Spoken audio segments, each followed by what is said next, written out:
Hey guys, in my last video I asked of you to request anything you'd like to see in my upcoming videos.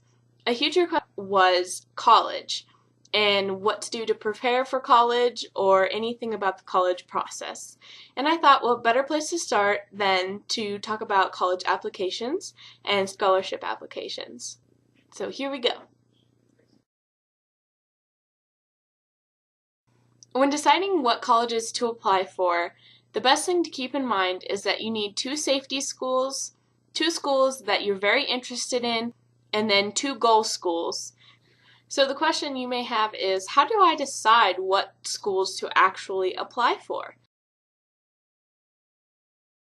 Make a list of all the non-negotiables. Say you want to be in an honors program. Well, you have to pick a school that has an honors program.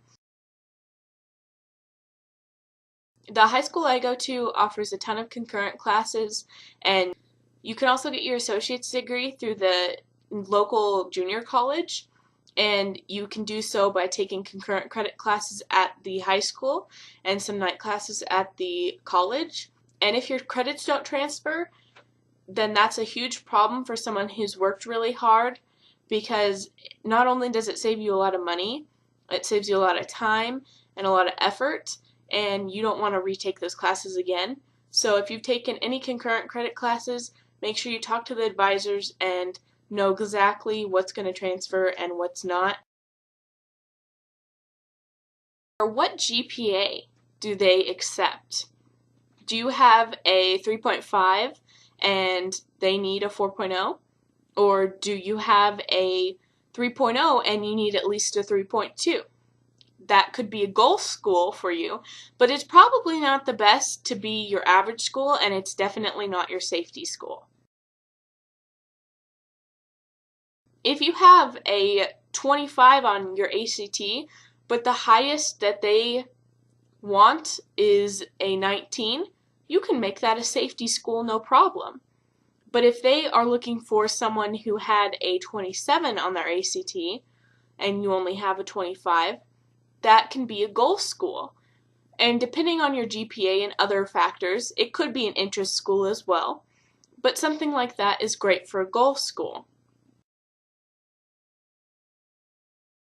The best example of this I can think of is I loved this school that I went and visited on a National Honor Society trip, and I fell in love with the campus and all the people there, and I thought the programs were amazing, and I thought that's where I was going to go. And later I found out that they don't offer the program that I actually needed. I thought they offered the program, but it's a bit deceptive, and you really have to dig deep to find out what kind of programs they have, because it can be very generalized. If you're like me and come from a small town, some are not comfortable going to a huge university with over 30,000 kids. I grew up in a bigger city and then moved to a more rural area. However, there's many of my fellow classmates who have lived here all their life and are too scared and too afraid of the big schools. So that's always something to take into consideration, because you want to be comfortable where you go to school. You don't want to go somewhere and be miserable, because college is about having fun. Yes, it's about having an education, but college is also about making relations with others, growing as a person, and it's really hard to do any of those things when you're not comfortable and you're not happy. Do they have the dorm options that you like? Do they have apartments available on campus? Do you have a need for a family apartment? If you want to go to college in a town that you already live in, and they have a rule that all freshmen need to stay on campus, you want to make sure that they have a rule set that if you live within 30 miles of this college, that you can drive every day if you wish. Are you someone who can't be far away from your mom? You probably don't want to live in New Jersey and go to school in California. But if you're someone who's okay with that distance, then that's a fine choice. But if you'd rather stay at home, you should probably apply to colleges in New Jersey. Are there a lot of job opportunities?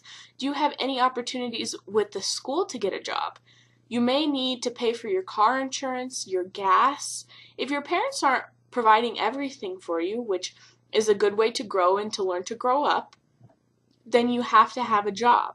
And to do that, you need to be able to balance school and work and find somewhere who will work with you that way. And sometimes it's very difficult to do that, so you want to really look into the job opportunities that they have. That is how they know that they want you to go to their school. They will send you packets and newsletters and different scholarship offers because of how well you did on your ACT mixed with your GPA. So it's very important to send your ACT scores to the top 4 colleges that you want to go to, because there are 2 different kinds of applications. There's a personalized application and there's a common application. Most colleges have the common application so that you don't have to fill out the same information 800 times for every different college that you want to go to. But I would recommend the personalized application.